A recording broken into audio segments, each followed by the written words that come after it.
श्रीमद कुंज विहारणे नमः। श्री स्वामी हरिदास विजय तेतराम, श्री युगल सरकार, सदगुरुदेव और आप सभी रसिक भक्त वृंदों के श्री चरणों में दास का साष्टांग दंडवत प्रणाम। आज श्रीमद् भागवत महापुराण के दशम स्कंद के अंतर्गत 37वां अध्याय केशी और व्योमासुर का उद्धार तथा नारद जी के द्वारा भगवान की स्तुति। श्री सुखदेव जी कहते हैं, परीक्षित, कंस ने जिस केशी नामक दैत्य को भेजा था वह बड़े भारी घोड़े के रूप में मन के समान वेग से दौड़ता हुआ ब्रज में आया। वह अपनी टापों से धरती खोदता आ रहा था। उसकी गर्दन के छितराए हुए बालों के झटके से आकाश के बादल और विमानों की भीड़ तितर बितर हो रही थी। उसकी भयानक हिनहिनाहट से सबके सब भय से कांप रहे थे। उसकी बड़ी बड़ी आंखें थीं। मुंह क्या था, मानो किसी वृक्ष का खोड़र ही हो। उसे देखने से ही डर लगता था। बड़ी मोटी गर्दन थी। शरीर इतना विशाल था कि मालूम होता था काली काली बादल की घटा है। उसकी नीयत में पाप भरा था। वह श्री कृष्ण को मारकर अपने स्वामी कंस का हित करना चाहता था। उसके चलने से भूकंप होने लगता था। भगवान श्री कृष्ण ने देखा कि उसकी हिनहिनाहट से उनके आश्रित रहने वाले गोकुल के लोग भयभीत हो रहे हैं और उसकी पूंछ के बालों से बादल तितर बितर हो रहे हैं तथा वह लड़ने के लिए उन्हीं को ढूंढ भी रहा है। तब वे बढ़कर उसके सामने आ गए और उन्होंने सिंह के समान गरज कर उसे ललकारा। भगवान को सामने आया देख वह और भी चिढ़ गया तथा उनकी ओर इस प्रकार मुंह फैलाकर दौड़ा मानो आकाश को पी जाएगा। परीक्षित, सचमुच केशी का वेग बड़ा प्रचंड था। उस पर विजय पाना तो कठिन था ही, उसे पकड़ लेना भी आसान नहीं था। उसने भगवान के पास पहुंचकर दुलत्ती झाड़ी, परंतु भगवान ने उससे अपने को बचा लिया। भला वह इंद्रियातीत को कैसे मार पाता।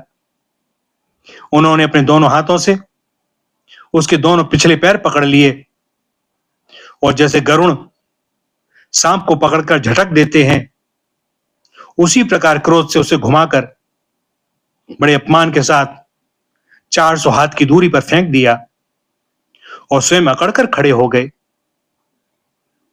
थोड़ी ही देर के बाद केशी फिर सचेत हो गया और उठ खड़ा हुआ। इसके बाद वह क्रोध से तिलमिलाकर और मुंह फाड़कर बड़े वेग से भगवान की ओर झपटा। उसको दौड़ते देख भगवान मुस्कुराने लगे। उन्होंने अपना बायां हाथ उसके मुख में इस प्रकार डाल दिया जैसे सर्प बिना किसी आशंका के अपने बिल में घुस जाता है। परीक्षित, भगवान का अत्यंत कोमल कर कमल भी उस समय ऐसा हो गया मानो तपाया हुआ लोहा हो। उसका स्पर्श होते ही केशी के दांत टूट टूट कर गिर गए और जैसे जलोदर रोग उपेक्षा कर देने पर बहुत बढ़ जाता है, वैसे ही श्री कृष्ण का भुजदंड उसके मुंह में बढ़ने लगा। अचिंत्य शक्ति भगवान श्री कृष्ण का हाथ उसके मुंह में इतना बढ़ गया कि उसकी सांस के भी आने जाने का मार्ग न रहा। अब तो दम घुटने के कारण वह पैर पीटने लगा। उसका शरीर पसीने से लथपथ हो गया। आंखों की पुतली उलट गई। वह मल त्याग करने लगा। थोड़ी ही देर में उसका शरीर निश्चेष्ट होकर पृथ्वी पर गिर पड़ा तथा उसके प्राण पखेरु उड़ गए। उसका निष्प्राण शरीर फूला हुआ होने के कारण गिरते ही पकी ककड़ी की तरह फट गया। महाबाहु भगवान श्री कृष्ण ने उसके शरीर से अपनी भुजा खींच ली। उन्हें इससे कुछ भी आश्चर्य या गर्व नहीं हुआ। बिना प्रयत्न के ही शत्रु का नाश हो गया। देवताओं को अवश्य इससे बड़ा आश्चर्य हुआ। वे प्रसन्न हो होकर भगवान के ऊपर पुष्प बरसाने और उनकी स्तुति करने लगे। परीक्षित, देवर्षि नारद जी भगवान के परम प्रेमी और समस्त जीवों के सच्चे हितैषी हैं।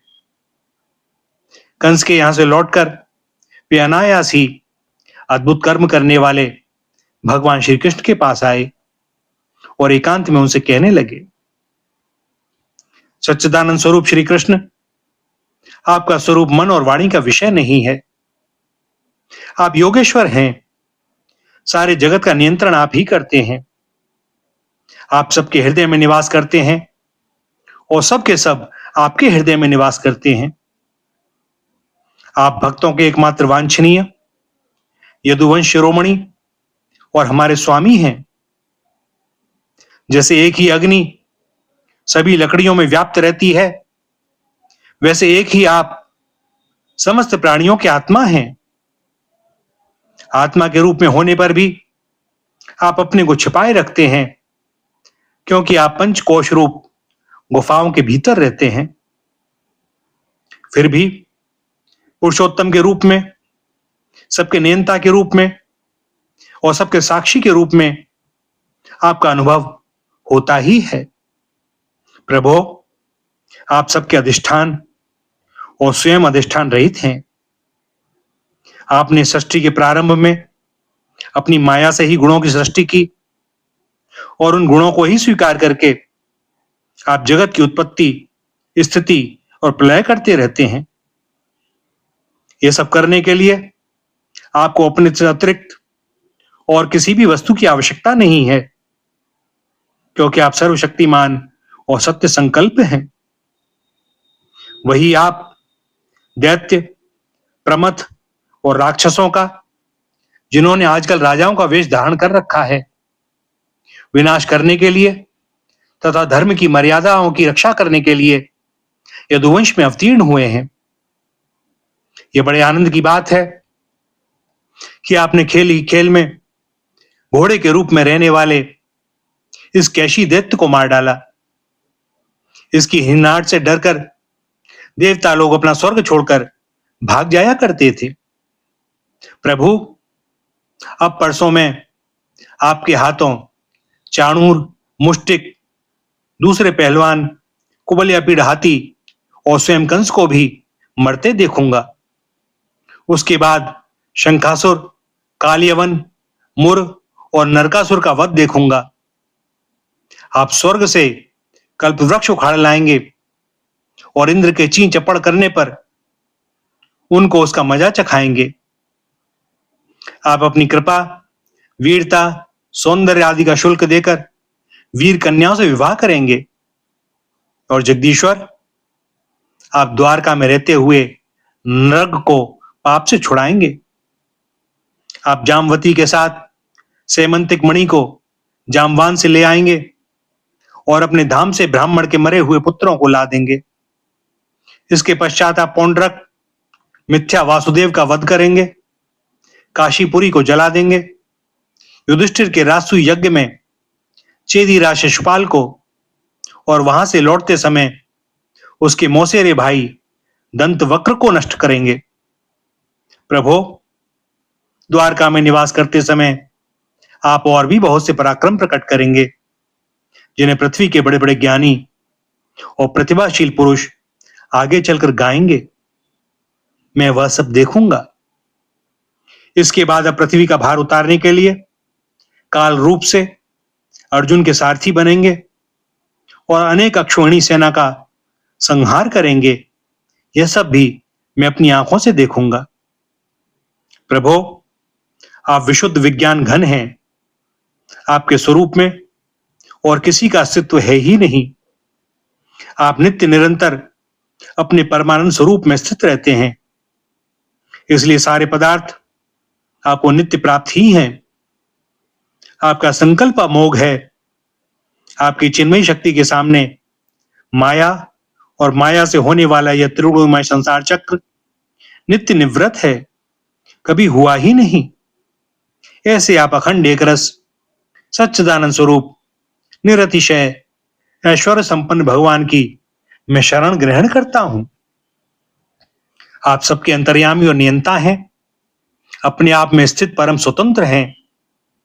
जगत और उसके अशेष विशेषों, भाव अभाव रूप सारे भेद विभेदों की कल्पना केवल आपकी माया से ही हुई है।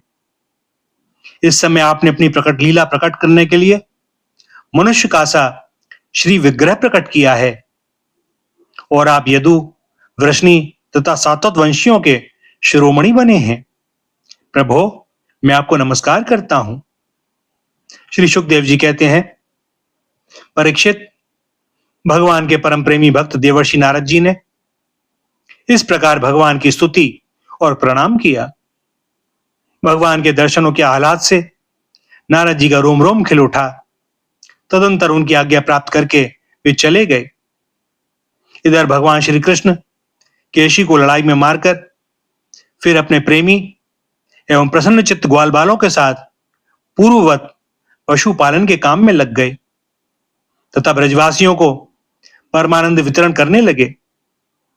एक समय वे सब ग्वाल बाल पहाड़ की चोटियों पर गाय आदि पशुओं को चरा रहे थे तथा कुछ चोर और कुछ रक्षक बनकर छिपने छिपाने का लुका छिपी का खेल खेल रहे थे। राजन, उन लोगों में से कुछ तो चोर और कुछ रक्षक तथा कुछ भेड़ बन गए थे। इस प्रकार वे निर्भय होकर खेल में रम गए।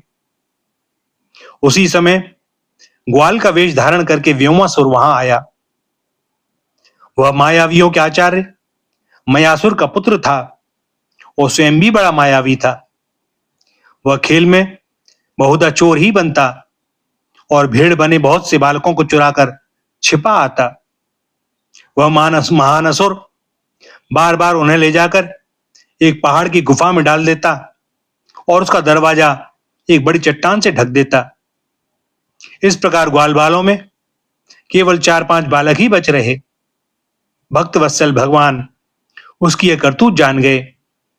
जिस समय वह ग्वाल बालों को लिए जा रहा था, उसी समय उन्होंने सिंह जैसे भेड़ियों को दबोच लेता है, उसी प्रकार उसे धर दबाया। व्योमासुर बड़ा बली था। उसने पहाड़ के समान अपना असली रूप प्रकट कर दिया और चाहा कि अपने को छुड़ा लूं, परंतु भगवान ने उसको इस प्रकार अपने शिकंजे में फांस लिया था कि वह अपने को छुड़ा ना सका। तब भगवान श्री कृष्ण ने अपने दोनों हाथों से जकड़कर उसे भूमि पर गिरा दिया और पशु की भांति गला घोंट कर मार डाला। देवता लोग विमानों पर चढ़कर उनकी यह लीला देख रहे थे। अब भगवान श्री कृष्ण ने गुफा के द्वार पर लगे हुए चट्टानों के पिहान तोड़ डाले और ग्वाल बालों को उस संकटपूर्ण स्थान से निकाल लिया। बड़े बड़े देवता और ग्वाल बाल उनकी स्तुति करने लगे और भगवान श्री कृष्ण ब्रज में चले आए। भैया, यहां पर दशम स्कंद का 37वां अध्याय समाप्त होता है और दास को अनुमति दें आज के लिए वाणी को विराम देने की। आगे श्री हरि की जैसी जो इच्छा। श्री राधा, श्री राधा, श्री राधा।